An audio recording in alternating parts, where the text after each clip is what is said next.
Bonjour.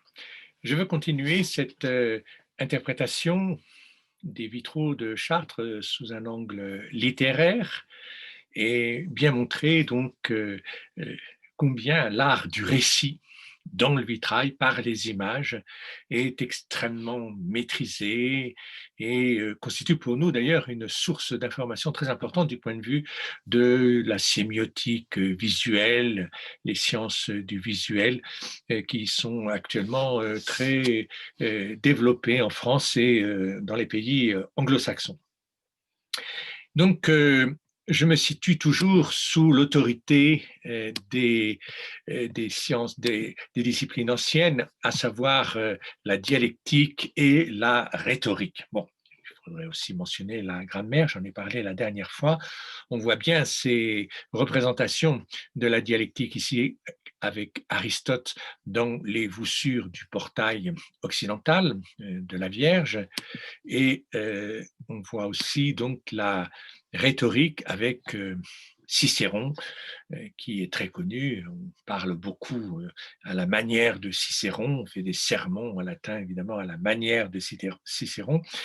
Tous ces écrits sur l'art de l'orateur et la mémoire qui est conditionné par justement cette maîtrise orale. Tout cela est tout à fait en usage à Chartres en particulier et au Moyen Âge en général. Donc le vitrail tient à la fois d'une argumentation théorique solide de type dialectique et aussi de l'art du conte, la manière de bien raconter une histoire. Et donc le vitrail va s'emparer des techniques d'écriture héritées de l'Antiquité classique et les exploite avec des moyens artisanaux qui sont ceux des ateliers des maîtres verriers, mais aussi avec une maîtrise tout à fait exceptionnelle. Donc, avant de raconter des histoires, les vitraux organisent l'espace comme une mosaïque aux gigantesques pièces.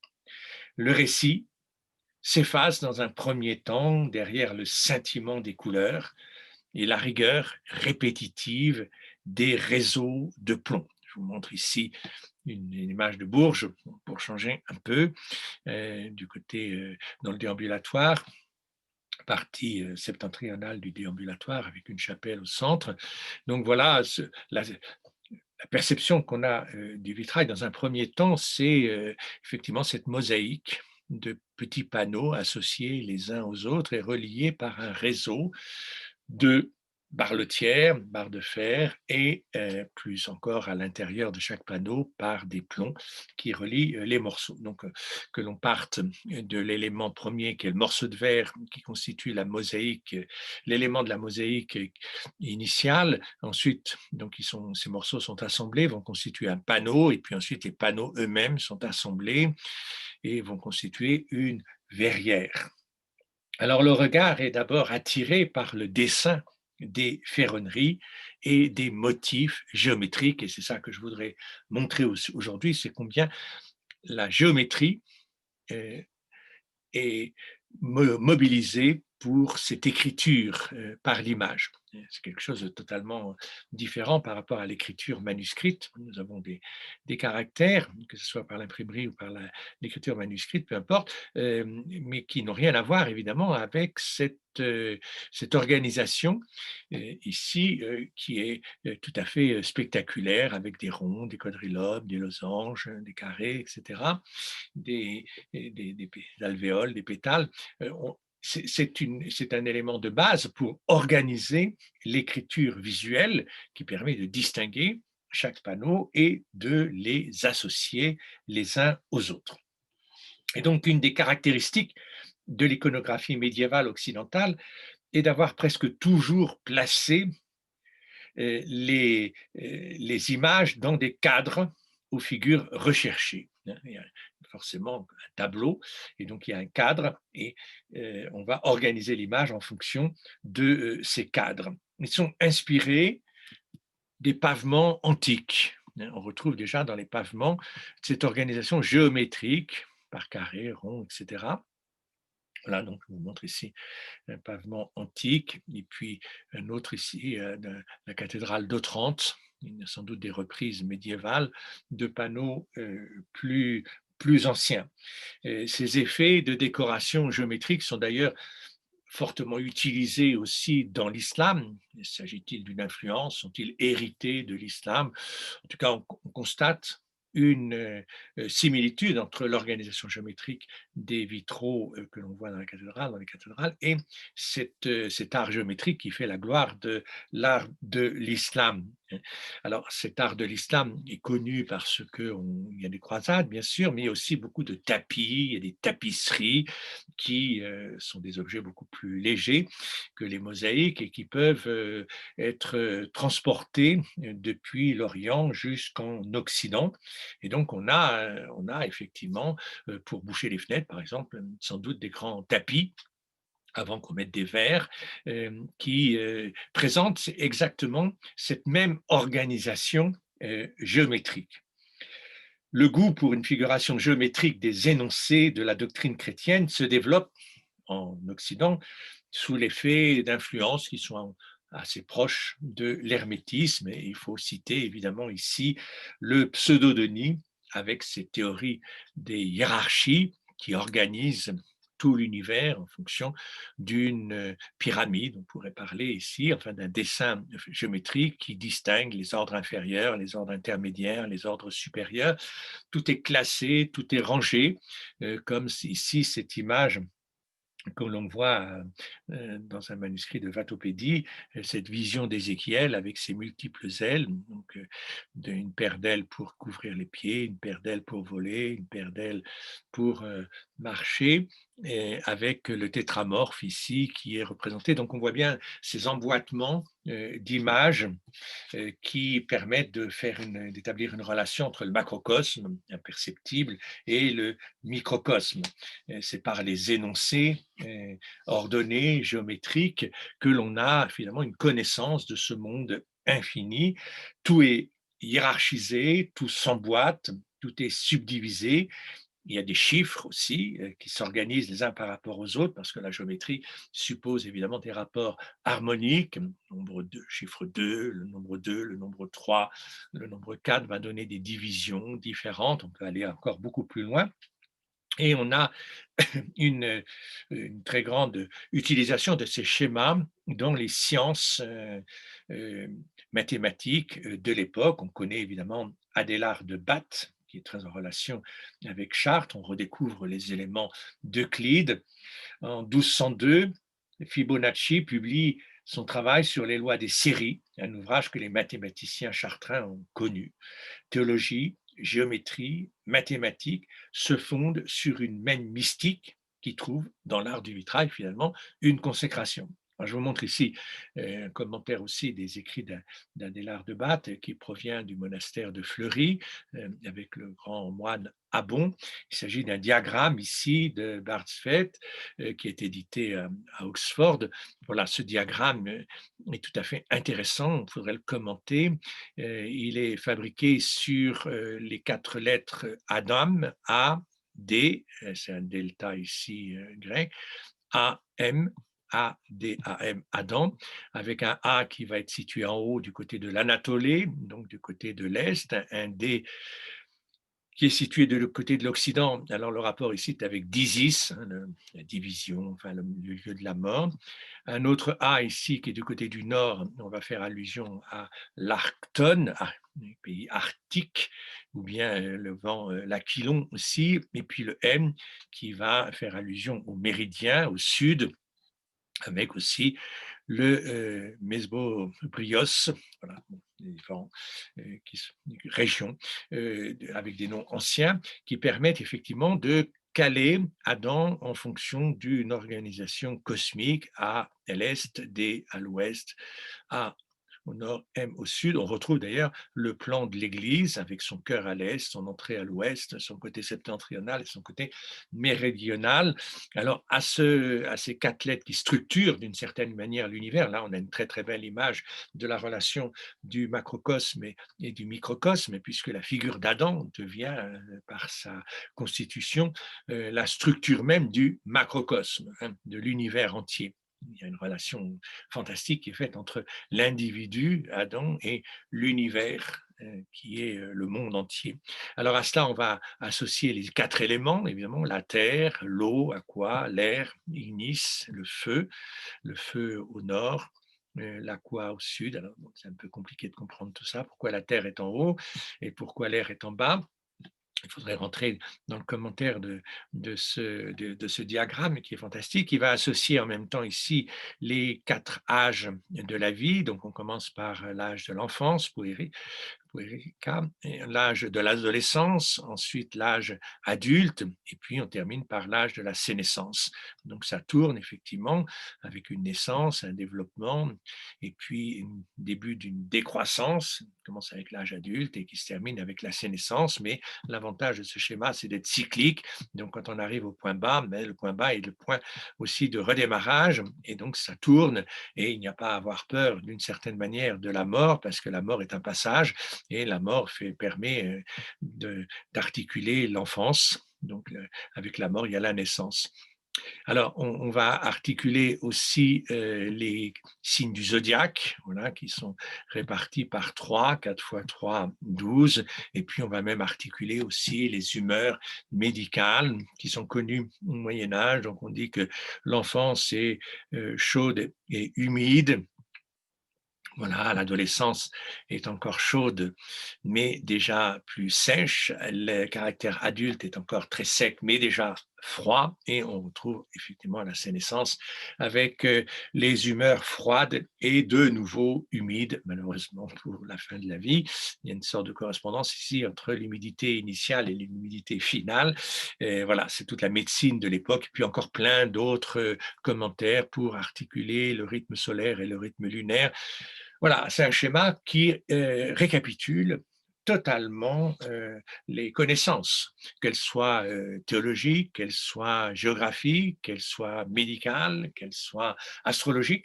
Tout est combiné dans un système qui assure l'unité du tout. Et donc, on peut voir effectivement dans ce schéma une sorte de prototype du plan du vitrail aussi, avec des médaillons, hein, qui seraient articulés les uns aux autres et qui vont constituer ces fameuses figures que l'on voit dans chacun des vitrails. Il faut aussi parler parmi pour citer les antériorités au vitrail, le travail de l'enluminure aussi, hein, qui bien sûr se base sur un objectif de visualisation. Donc il s'agit de visualiser ici le Christ Pantocrator, le Christ qui siège dans une double mandorle d'ailleurs, avec le tétramorphe situé de chaque côté, voilà. Et puis, on va articuler les évangélistes, mais qui sont liés à chacun de leurs signes, donc Matthieu avec le signe de l'homme, le signe de l'aigle avec Saint Jean, le signe du lion avec Saint Marc, et puis le signe du taureau avec Saint Luc. Donc, on articule les quatre évangélistes, et puis finalement les quatre grands prophètes, Isaïe, Jérémie, Ézéchiel et Daniel. On retrouve tout ça évidemment dans le vitrail de Chartres de la façade dans la Grande Rose méridionale. Mais ce qui m'intéresse ici, c'est les figures géométriques. Donc un losange à l'intérieur duquel une double mandorle, les alvéoles aux angles du losange et puis les écoinçons réservés aux grands prophètes. Et tout ça se combine. Et encore une fois, le but est de montrer que tout se tient. On retrouve ça évidemment dans l'hôtel de Stavelot, les émaux. Les émaux vont beaucoup utiliser les découpages géométriques. Alors, ça procède évidemment d'un besoin technique, puisque chaque alvéole correspond à une plaque. Et c'est facile de travailler chacune des plaques, et puis ensuite de les associer les unes aux autres. On a là un véritable plan de vitrail. D'ailleurs, Grodecki a montré combien l'hôtel de Stavelot était le prototype du vitrail de Chalon. complètement démembré, mais qu'il a pu reconstituer en fonction de ce dessin, un carré avec le quadrilobe qui se greffe tout autour, les équations du carré central, et puis les panneaux, 3 panneaux en haut, 3 panneaux en bas, pour finalement obtenir un rectangle. Il faudrait rentrer dans le détail, on en a pour des heures à commenter la beauté de cet hôtel de Stavelot, ou bien encore le triptyque de Stavelot. Voilà, alors là, on a une organisation dans les panneaux latéraux pratiquement de 2 verrières, hein, avec des médaillons circulaires. Et puis au centre, une crucifixion qui a été perdue, mais qui a été remplacée par des petits reliquaires storothèques. Alors voilà, on peut faire des schémas de tout cela, 1, 2, 3, 1 prime, 2 primes, 3 primes, tout se correspond, évidemment, 1 correspond à 1 prime, il y a des parallèles, il y a des diagonales, tout se renvoie. C'est tout l'intérêt d'un schéma, une sorte d'épure, finalement, tout à fait abstraite, qui rend compte de l'organisation dialectique de chacune de ces scènes. Bon, on va citer aussi pour mémoire le grand ambon de Klosterneuburg remonté ici en retable, mais bon, c'est un peu la même chose. Et donc, on a toute une organisation aussi des panneaux. Alors, 1, 2, 3, les colonnes, on en a 15, et il y en a 2 qui ont été rajoutés sur chacun des registres, dans les lignes horizontales, 3 registres pour les types antelegem, les types post-legem, et puis subgracier ici au centre. Et donc, on a un emboîtement du Nouveau Testament, de l'Évangile en particulier, par 2 lignes latérales qui sont celles de l'Ancien Testament, qui constituent comme une sorte de matrice. Bon, c'est tout le principe typologique. Voilà, donc ces figures abondamment développées, déjà, je l'ai dit, donc depuis l'Antiquité, depuis les pavements, depuis l'islam, depuis les tapisseries, depuis les émaux, etc., eh bien, vont être reprises vont être reprises dans ces fameux schémas de vitraux que je vous montre ici. Ce sont des schémas muets pour le moment, évidemment pour permettre l'élévation des verres depuis le bas jusqu'en haut. Donc il y a un poids important qui s'accumule à chaque registre. Il faut évidemment répartir les forces. Donc il y a d'abord les barlotières qui vont isoler chaque compartiment et éviter que le poids s'accumule depuis le haut jusqu'en bas, et provoque sans doute la brisure de verres qui ne sont pas capables de subir une telle pression. Donc, elle est effectivement divisée ici, mais à l'intérieur de chacun de ces panneaux, on redessine encore, alors d'une façon plus virtuelle, avec des plombs cette fois-ci, on redessine des schémas. Donc, on voit ici un très beau quadrilobe avec des petits panneaux latéraux aussi. Vous connaissez peut-être ici le vitrail de Saint-Lubin, ici plus le vitrail du Bon Samaritain, voilà, vitrail Marguerite, vitrail de Marie-Madeleine. Donc, à intervalles réguliers, on dessine évidemment quelque chose qui est extrêmement régulier, hein. On pense même qu'il y a un travail là avec des règles, avec des rapporteurs, enfin, avec des instruments de géométrie qui permettent d'avoir ces dessins aussi parfaits. Et donc, à l'intérieur de chaque espace délimité, on dessine des schémas qui subdivisent à leur tour des panneaux en des formes. Et il y a vraiment un génie décoratif qui s'épanouit. Et on a la chance de les avoir conservés à Chartres dans une grande proportion, avec cette merveille qu'aucune verrière ne ressemble à une autre. Chaque fois, on invente un réseau différent. Et là, il y a une inventivité stylistique étourdissante. Et ça pourrait déjà constituer un premier travail, inventer, donc si vous voulez faire un vitrail, inventer un schéma, un réseau géométrique différent, hein. Il ne s'agit pas ici de recopier ce qui a déjà été fait, mais d'inventer. Bien là, on est tout à fait, sous le choc, hein, de cette, de ce génie artistique qui commence parce que c'est la première étape, hein, évidemment, qui commence par dessiner ce réseau géométrique. Il faut passer un peu de temps là-dessus parce que nous, on va trop vite d'une certaine manière à l'histoire, mais voilà, c'est la première chose qui est faite et puis après le maître verrier va, se caler, dans le dessin de chacun des panneaux. Mais évidemment, le schéma général est prévu dès le début et le maître verrier en hérite. Il n'a pas, enfin, il peut contribuer à son invention, mais là, il y a certainement une collaboration importante entre les ferronniers et les maîtres verriers.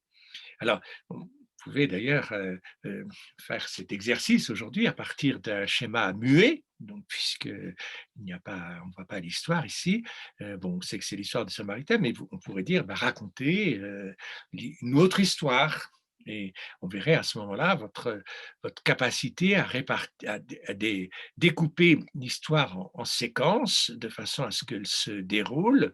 Alors, mettons, on pourrait dire raconter l'histoire du petit chaperon rouge, voilà, donc il faudrait que tous les panneaux soient utilisés, il faut que les séquences évidemment soient bien réparties, il ne faut pas en utiliser trop pour les premières, pour le début de l'histoire, puis il ne resterait plus rien pour la fin. Voilà, il y a tout un dosage tout à fait qui est donc réalisé. Alors au début, les premiers vitraux vont profiter d'un dessin orthogonal, hein. Donc les barres-lotières ici, la vie du Christ, façade occidentale, les barres-lotières sont tout à fait régulières et se coupent à angle droit. On a donc des panneaux carrés et des panneaux rectangulaires pour la bordure.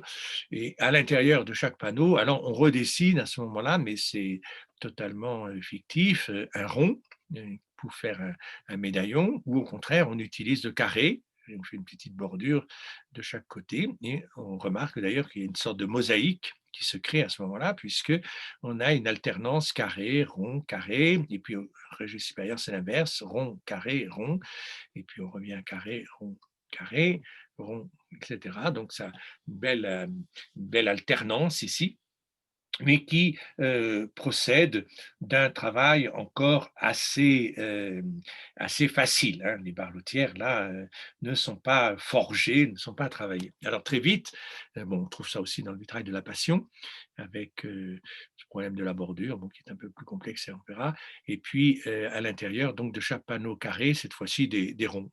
Là, le système est binaire, on va jouer sur des paires qui s'organisent du bas vers le haut avec une sorte de numérotation. Mais très vite, on va faire s'entrecroiser les barres droites et courbes pour des chefs-d'œuvre d'abstraction en étoiles, en cadran, jusqu'aux roses. Les roses qui seront évidemment l'apothéose de ces organisations géométriques.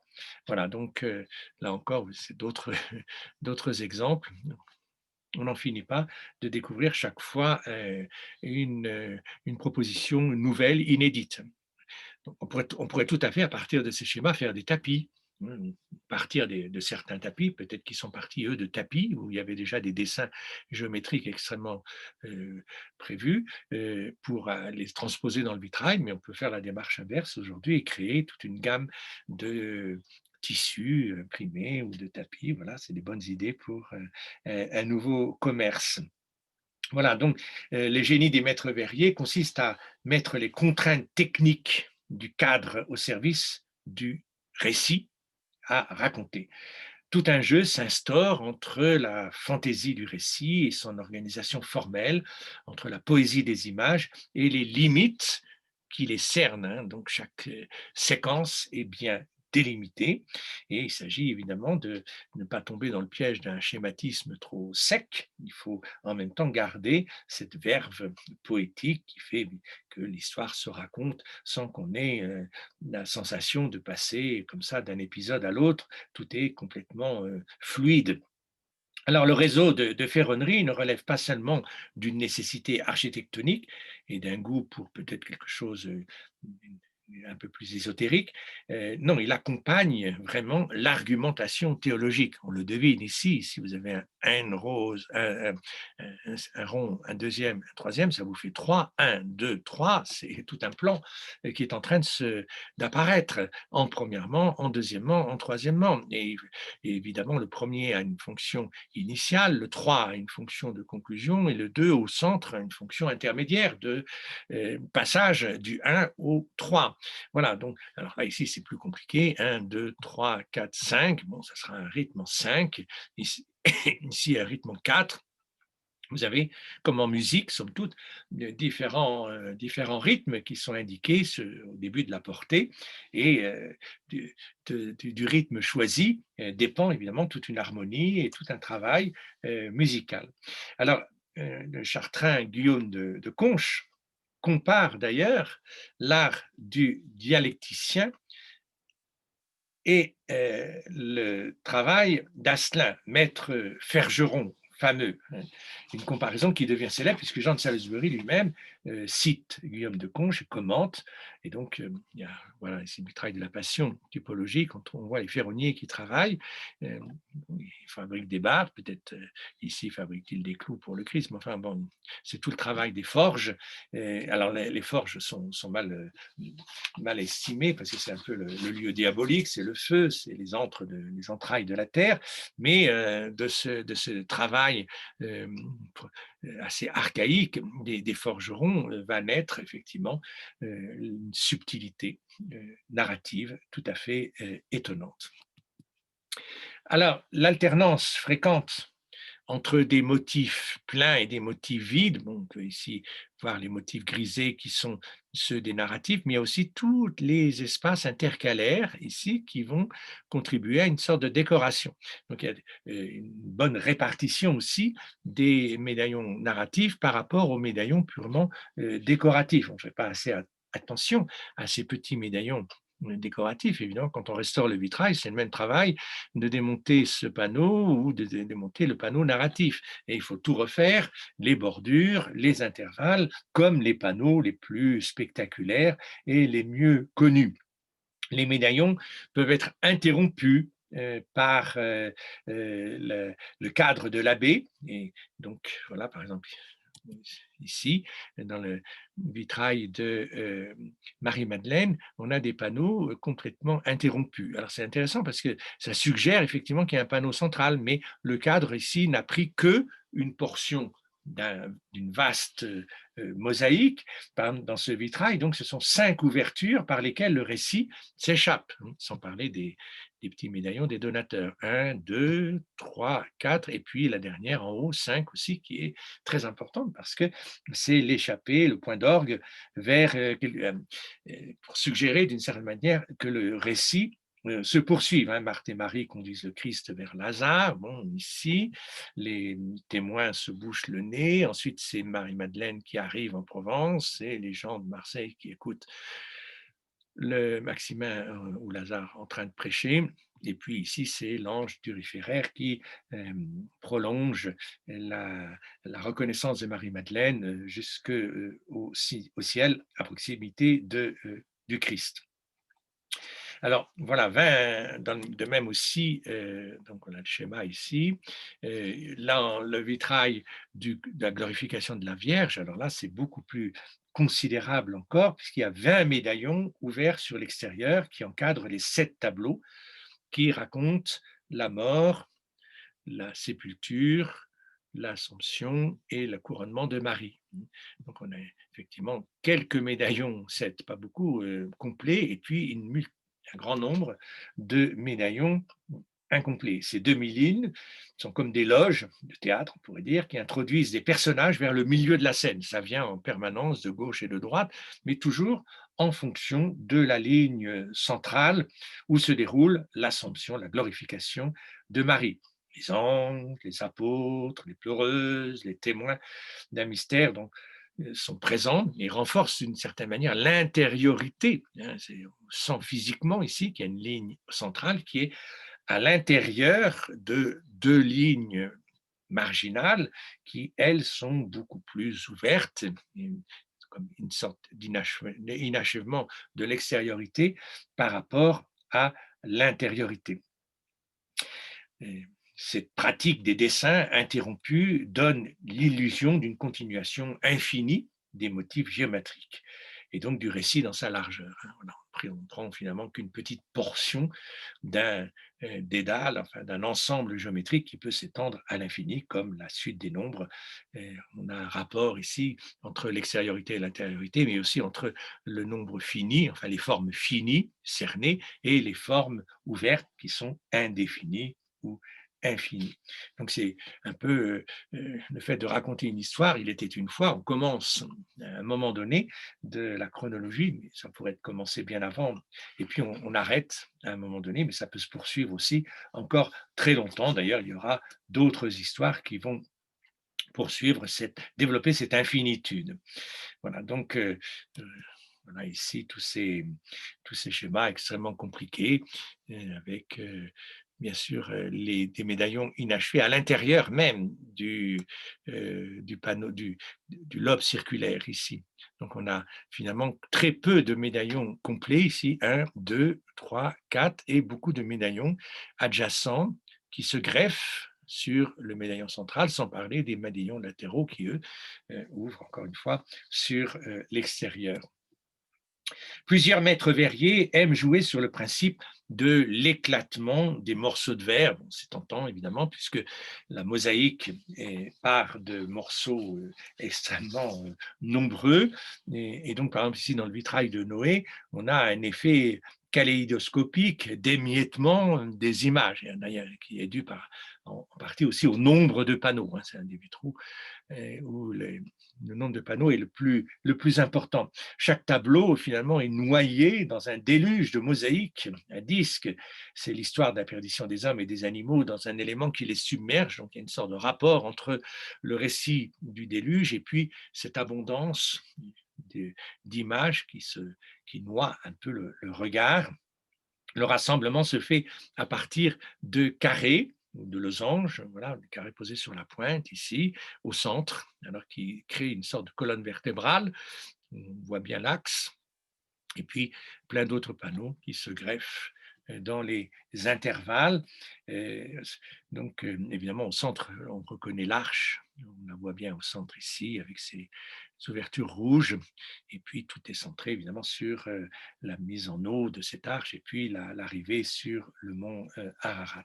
Donc voilà, le vitrail offre une dispersion tout à fait étonnante, un peu inquiétante même, on pourrait dire, parce que comment se repérer dans ce dédale d'images, c'est assez difficile. Voilà, donc un effet qui est dû à l'éclatement, on pourrait dire, à l'éclatement des panneaux, à la multiplication des panneaux. Parfois, c'est un autre effet qui est recherché, l'effet de tangence. D'autres récits mettent davantage l'accent sur la continuité. Les panneaux sont liés entre eux de proche en proche, comme dans ce vitrail de la passion typologique.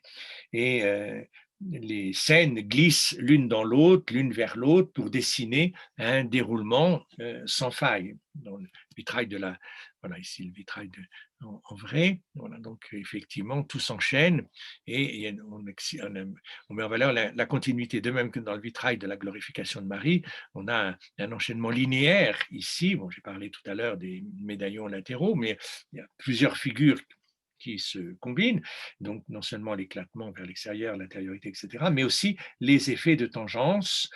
Aucun assemblage ne vient regrouper plusieurs médaillons en séquence plus complexe. Les tableaux s'enchaînent dans une suite linéaire qui est rythmée par l'alternance seulement de panneaux circulaires et de quadrilobes, circulaire, quadrilobe, circulaire, quadrilobe. Donc ça crée une petite alternance, mais qui renforce plutôt l'effet de linéarité.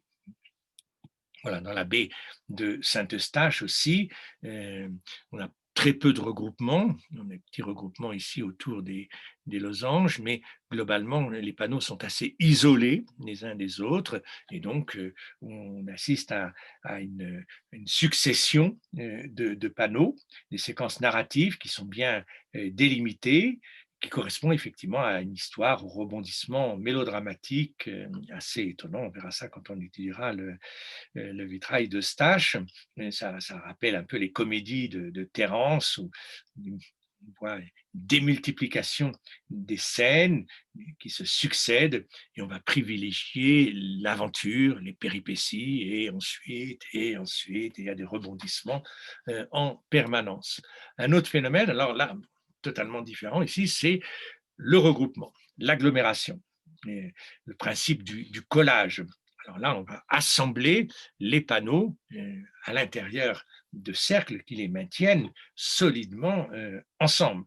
Les fragments de verre sont regroupés en sous-ensembles polylobés, plus vastes, et l'articulation suit la combinatoire de ces configurations. L'image n'est plus diffuse, mais elle est prononcée. C'est l'histoire de Saint-Antoine ici. Voilà, tous les épisodes sont bien regroupés. Ces trois grands cercles divisés en 5 panneaux.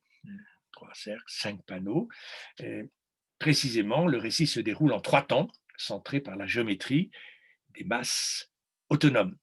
Le premier cycle, celui de la conversion, montre comment Antoine est séduit par la lecture de l'Évangile, il se fait ermite. Le deuxième, et ce sont les tentations, si célèbres, les tentations de Saint Antoine. Donc on a tout un agrégat à ce moment-là de médaillons autour du thème de la tentation qui constitue le rouage essentiel, central de l'histoire. Tout tourne autour de ce phénomène des tentations. Va-t-il résister ou va-t-il pas résister? Et puis enfin, le cycle de la mort, dernier ensemble, mort d'abord du compagnon d'Antoine, Saint Paul, puis la mort d'Antoine proprement dit. Le récit est ainsi délimité par la mise en évidence des fonctions essentielles qui sont bien regroupées, alors qu'on n'avait pas ça, effectivement, ici, on ne voit pas trop les regroupements, et encore moins ici, puisque la linéarité est première. Alors, la configuration des tableaux, par exemple ici la baie des apôtres, 4 grandes croix grecques. Alors voilà, on devine ici, même si le découpage est très orthogonal, un peu comme dans le vitrail de la vie du Christ de la façade occidentale, néanmoins les panneaux, il y a une sorte de regroupement qui est organisé grâce au dessin ici des lobes d'un quadrilobe qui dessine finalement une sorte de croix grecque. Donc on a une première croix, une deuxième croix, une troisième croix, une quatrième croix, et puis les panneaux latéraux adjacents. Donc c'est l'histoire des apôtres, écrit une sorte de vie du Christ. Il y a peut-être un parallèle qui peut être fait entre l'organisation orthogonale des barlotières de la façade occidentale et puis la reprise ici, quelques décennies plus tard, de ce même dessin extrêmement rigoureux dû à l'orthogonalité la plus stricte. Et donc la répétition de la croix grave dans la structure géométrique de la vie des apôtres l'itinéraire de la passion. On retrouve ça d'ailleurs aussi dans l'histoire de Saint-Martin, où on a très nettement ici des croix avec un médaillon central au croisement des bras de la croix. Donc une croix, 2 croix, 3 croix, 4 croix, et peut-être encore une dernière un peu tronquée. Alors, d'autres phénomènes sont encore à observer de façon plus banale et plus systématique. Le dessin géométrique met en relief des temps forts au centre des verrières qu'on oppose aux médaillons secondaires qui sont plus périphériques. Par exemple, dans la baie de Saint-Nicolas, la baie numéro 14, la tension entre les quadrilobes et les 4 panneaux en losange centraux reflète celle entre les développements anecdotiques, secondaires, et les nœuds de la narration. Par exemple, ici, on a, alors bon, il y a le premier panneau qui est un peu complexe, mais après la naissance, le bain de l'enfant, l'abstinence, l'école, puis les 4 moments d'un même épisode. Ici, on vient chercher Nicolas, et c'est à ce moment-là tous les mérites de Saint Nicolas qui sont montrés. Et puis la consécration, quand il va devenir évêque, et puis le moment du baptême d'un juif, etc. Donc, on a ici une histoire qui est très rythmée avec des accents, on pourrait dire, qui sont mis très fortement, et autour de chaque panneau losange du centre, on a des panneaux adjacents qui viennent compléter, développer cet épisode central.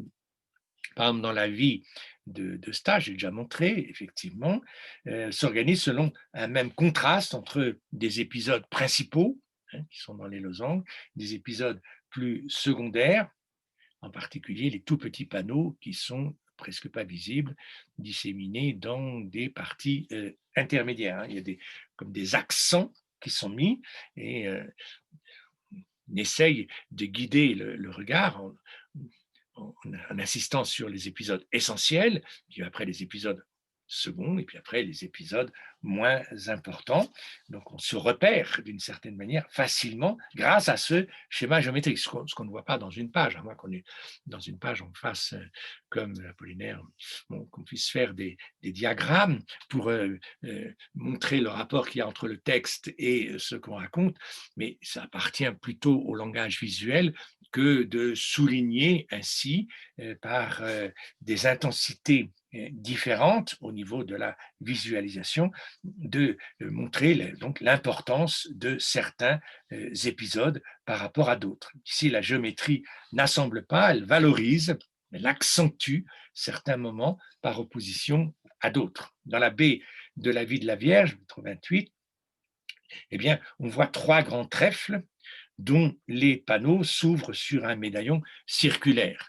Voilà. Donc, il y a aussi là une sorte d'organisation qui guide le regard. C'est le déploiement d'une intériorité plus grande, celle qui voit la rencontre silencieuse d'Anne et Joachim, ici, ensuite l'Annonciation au centre, et puis finalement donc le dernier médaillon avec le massacre des innocents qui annonce la passion du Christ. On revient à la baie de Saint-Antoine ici.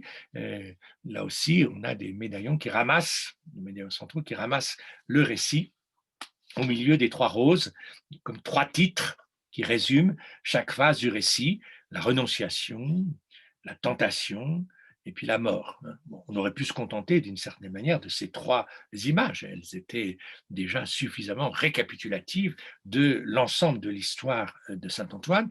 Donc, il y a une sorte de hiérarchie ici entre les différents épisodes qui ne sont pas tous mis sur le même plan, comme dans un texte écrit où les caractères s'alignent les uns aux autres d'une façon un peu désespérante, et quand on regarde la page de loin, évidemment, on ne voit rien.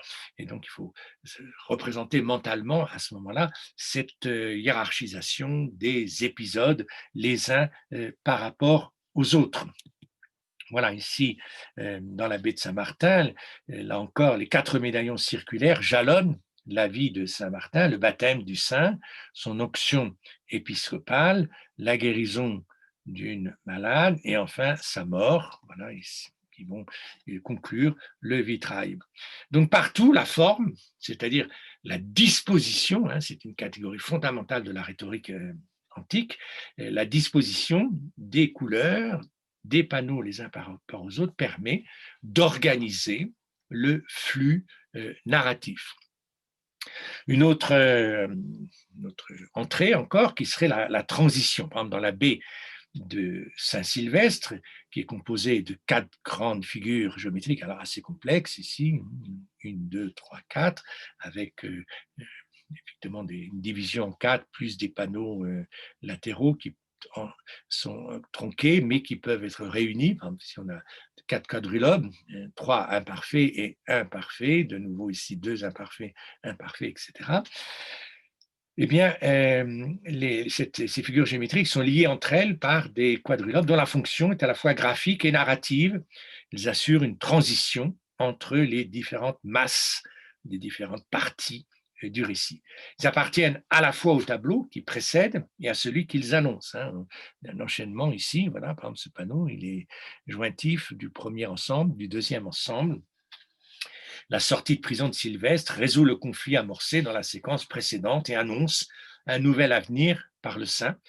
C'est l'art quand on raconte l'histoire, d'enchaîner les différents épisodes les uns aux autres, et on le montre ici d'une façon très visuelle. Par exemple, la décision de l'empereur lépreux de tuer plein d'enfants innocents, et qui va donner naissance finalement au baptême de Constantin que l'on voit à la fin du vitrail. Alors, ce n'est pas toujours aussi régulier que ça. Il y a des perturbations. La structure géométrique ne correspond pas toujours, là où tout se complique, ne correspond pas toujours à la manière de distribuer les différentes parties du récit. Par exemple, ici, dans l'écart entre les étapes de la narration de la vie de la Vierge, hein, et puis le schéma géométrique. Bon, par exemple, ici, voilà, il y a un jaune ici qui appartient à un autre ensemble, et tout ça n'est pas très bien réparti. Bon, ça fait partie des exceptions, des libertés que se donne toujours l'artiste du Moyen Âge, qui est sensible à l'aspect rigoureux, systématique, mais bien organisé, mais qui ne, ne se prive pas de déroger à ces règles si rigoureuses. Et donc, il y a effectivement une suite de trois ensembles narratifs, mais le récit déborde de son cadre et chaque ensemble prend appui sur le précédent pour y trouver un élément transitionnel. La chaîne narrative se déroule sans rupture grâce à des enclaves qui accrochent les séquences les unes aux autres. Voilà. Bon, ça, c'est typique du Moyen Âge, hein. Une fois qu'on a écrit une règle, qu'on a vu un système, il y a autant d'exceptions que de manifestations de ce système. Voilà, la géométrie découpe le récit en séquences, mais pas dans le vitrail de l'arbre de Jessé. Donc, on n'a pas du tout ce système de, de différentes séquences narratives. Au contraire, c'est un arbre, c'est une figure beaucoup plus métaphorique ici, qui, sur le thème de l'arbre, qui enchaîne les différents éléments. Alors, tout ça ressemble beaucoup au labyrinthe qui est dans la cathédrale de Chartres, bien sûr, bien conservé. On peut parler vraiment d'un dédale de figures et il faut chaque fois trouver un chemin pour ne pas se perdre dans cet ensemble de panneaux. Alors, c'est évident que quand on arrive pour la première fois dans la cathédrale de Chartres, eh bien, on est perdu dans cette immensité de panneaux qui sont mis les uns à côté des autres. Alors, avant de repérer effectivement les organisations géométriques, logiques et narratives, eh bien, ça peut prendre beaucoup de temps. La lecture est un jeu, car chaque verrière propose finalement son propre labyrinthe adapté à l'histoire qu'elle raconte. Chaque fois, le travail est à refaire parce que aucune verrière ne ressemble à la précédente, ni à la suivante.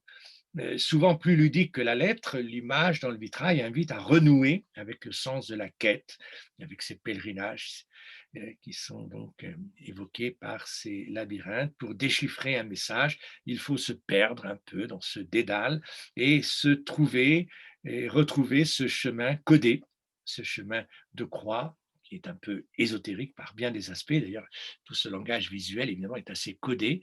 Il faut s'y habituer.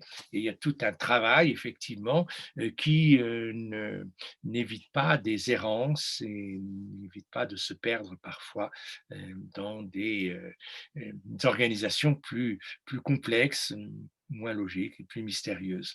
Le texte écrit s'écoule, lui, selon le rythme de la voix. On ne peut pas revenir en arrière, hein. Le rythme oral et écrit est totalement discursif, alors que le rythme visuel est beaucoup plus synthétique. On peut aller d'une partie à une autre, on peut reconstruire une trame narrative un peu différente de celle qui était proposée officiellement. Donc, il y a un regard un peu synthétique qui permet d'approcher globalement une histoire et de reconstituer ainsi un itinéraire. Alors voilà, par exemple ici, la vie de Joseph, alors là c'est un des plus compliqués au niveau de l'itinéraire, un peu en zigzag, avec une perturbation vers la fin où tout d'un coup on déroge un peu à la règle qu'on s'était donnée, mais c'est significatif. Donc, la vision globale est immédiate, totale. Le travail d'analyse est déjà fait par ailleurs. C'est là où il faut bien sûr connaître l'histoire pour voir comment elle est recomposée, décomposée d'une part, recomposée, disposée finalement à l'intérieur d'un vitrail. L'histoire est étalée, la surprise est déjouée par la stabilité des figures. Le regard circule librement en tous sens.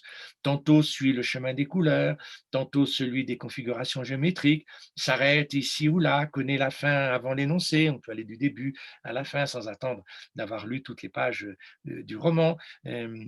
Voilà, donc ce serait l'affolement de la narrativité brouillée dans cet aplat qui détruit l'attente, le ressort dramatique.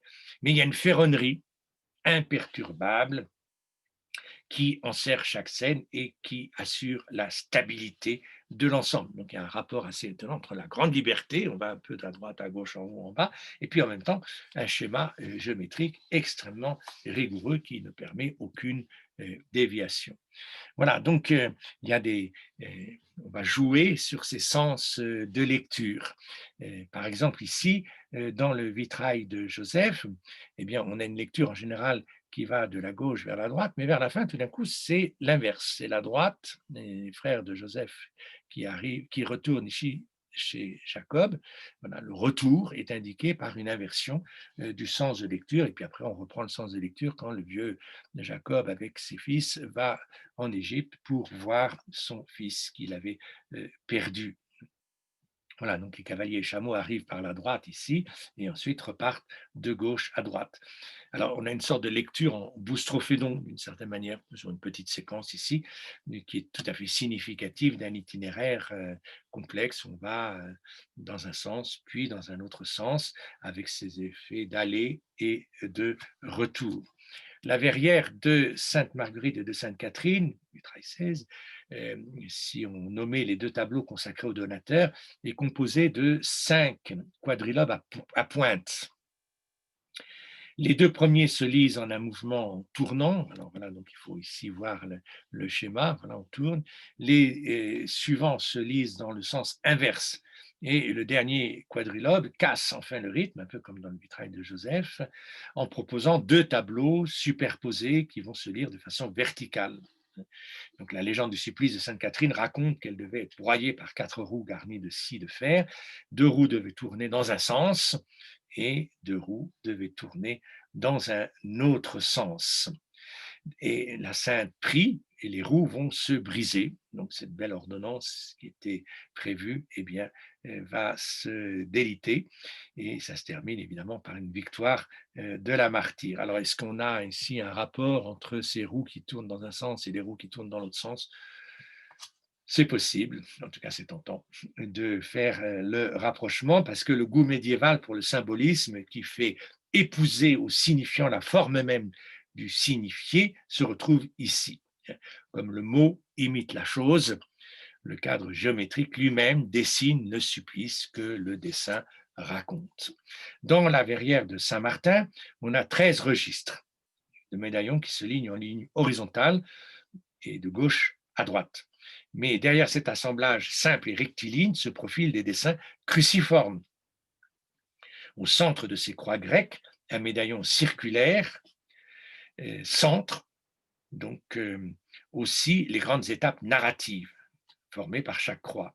Et dans chaque bras, un médaillon circulaire, un quadrilobe plus fin, plus travaillé, cisèle cette croix comme un bijou avec des sortes d'incrémentation, comme si on avait inséré des camées, inséré des pierres précieuses, comme on le voit dans le travail de l'orfèvrerie.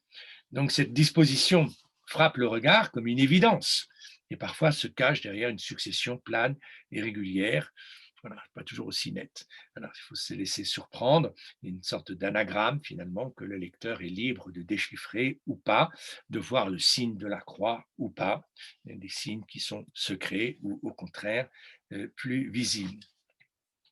Très nombreux sont les récits qui, par-delà la lecture suivie que l'on doit en faire, proposent donc des correspondances entre la droite et la gauche, le haut et le bas. Et donc on a des itinéraires, comme dans ce vitrail de la Rédemption, par exemple, on a effectivement une lecture verticale du haut vers le bas, cette originalité ici du sens de lecture inversée justement par rapport à l'habitude du bas vers le haut. Donc on a une trame centrale, mais on a autour de chaque carré ici, de chaque panneau central, un itinéraire circulaire qui est proposé. Et donc, la transcription graphique, évidemment, du haut vers le bas indique bien la kénose, la descente du Christ, et puis en même temps, autour de chaque panneau s'agrègent les fameux panneaux de l'Ancien Testament, suivant une méthode typologique qui permet de lire en filigrane, finalement, chaque fois un autre épisode, et c'est l'interaction entre l'épisode vétérotestamentaire et l'épisode néo-testamentaire qui donne le sens total de la scène centrale. Bien sûr que ce vitrail de la Rédemption est exceptionnel, on ne retrouve qu'une seule fois ce sens de lecture, mais il est tout à fait intéressant justement par ses organisations extrêmement complexe. Alors apparemment, c'est un découpage orthogonal. On pourrait lire effectivement du bas vers le haut. Alors premièrement, il faut lire du haut vers le bas. Et ensuite, on ne peut pas lire les registres de gauche à droite régulièrement, comme ça. Il faut lire le centre et puis ensuite les circulaires ou bien les latéraux. Et donc, il y a plusieurs sens de lecture ici qui vont se combiner les uns aux autres pour dire précisément cette intrication entre l'Ancien Testament et le Nouveau Testament. C'est un véritable tissage. On a pris l'image du labyrinthe, mais on peut prendre aussi l'image du tissu. D'ailleurs, le mot texte renvoie à tissu, tissage, mais c'est particulièrement visible ici dans ces récits imagés où on sent bien les différents fils de la narration qui sont tissés les uns aux autres, noués les uns aux autres, pour constituer un texte, mais pas un texte écrit cette fois-ci, un texte visuel. Donc, en conclusion, dans un vitrail, chaque tableau peut se lire par rapport à l'ensemble de la fenêtre ou former avec d'autres des constellations autonomes. On a à chaque fois des modes de regroupement originaux. Et il y aura ainsi des récits dans le récit, selon le regroupement. En fonction des lignes diagonales, des lignes horizontales, verticales, pointillées, etc. On doit parcourir l'histoire de Noé dans un regard globalisant, mais en même temps détailler chacun des 6 panneaux, où ne s'impose à ce moment-là aucun ordre de lecture, qui sont tout autour pour marquer les flots qui envahissent tout, ou au contraire la décrue qui permet l'émergence nouvelle de l'arche. Il faut parfois ce type de lecture synthétique pour embrasser d'un seul coup d'œil l'ensemble des scènes et refuser la succession linéaire. Donc, soit on regarde d'une façon globale, soit on regarde d'une façon plus analytique, on pourrait dire, on distingue chacune des scènes. Et c'est la force de l'image de permettre au spectateur d'emprunter plusieurs sens, plusieurs méthodes de lecture, soit le détail, soit l'ensemble, aller du détail à l'ensemble, de l'ensemble au détail. Il y a des va-et-vient tout à fait étonnants, des réversibilités qui sont aussi très suggestives. Et donc, il y a une liberté de l'auteur d'écrire aussi en tous sens. Le concepteur du vitrail invente chaque fois un itinéraire, alors que dans un texte écrit, évidemment, il n'y a aucune invention. C'est toujours du haut vers le bas et de gauche à droite, encore une fois, sauf dans les calligrammes. Mais c'est plutôt l'exception qui confirme la règle. Le croisement de ces libertés conduit à la plus grande poésie, comme un certain hermétisme aussi, il faut bien le reconnaître, parce que ce n'est pas perceptible du premier coup d'œil. Alors que quelqu'un qui a été à l'école et qui a appris ses lettres peut lire à peu près tous les livres. Ici, pour chaque vitrail, il faut se plonger dans un apprentissage qui permet de décoder effectivement et de voir l'originalité de chaque verrière. Peut-être un peu des confusions qui sont un peu du coup possibles, hein, confusion rendue possible d'ailleurs par les restaurations plus ou moins heureuses. On a changé les panneaux, on a modifié l'ordre, etc. Le dessin n'est pas toujours explicite. Paradoxalement, l'image s'adresse au plus grand nombre, mais en même temps, on sent bien que l'image nécessite un travail préparatoire, une initiation importante pour profiter de cette densité de messages. Étrangement, le vitrail qui enserre chaque image de cadre rigide laisse s'installer dans le chemin de la lecture un flou qui peut étourdir notre exigence moderne de rationalité. On retrouve là le grand conflit entre ceux qui parlent par image, par métaphore, par poésie, et puis ceux qui parlent d'une façon plus rigoureuse, par ordonnance logique. Bien sûr que la logique ici est mise à rude épreuve, c'est l'épreuve de la visualisation, mais c'est précisément l'originalité de ce langage par l'image qui est de nous ramener chaque fois à des modes d'interprétation extrêmement variés et pas être finalement dans une monotonie scolaire, on pourrait dire, l'apprentissage des textes. Là, il y a vraiment une ouverture de l'imaginaire par cette multitude d'images qui est tout à fait fantastique et qui doit aujourd'hui nous mobiliser parce que nous avons besoin de cet imaginaire prolixe, de cet imaginaire très nourri, très fécond, très varié, pour que notre pensée sorte un peu des cadres justement trop géométriques, trop rationnels et découvre une sorte de liberté qui est celle finalement de la poésie.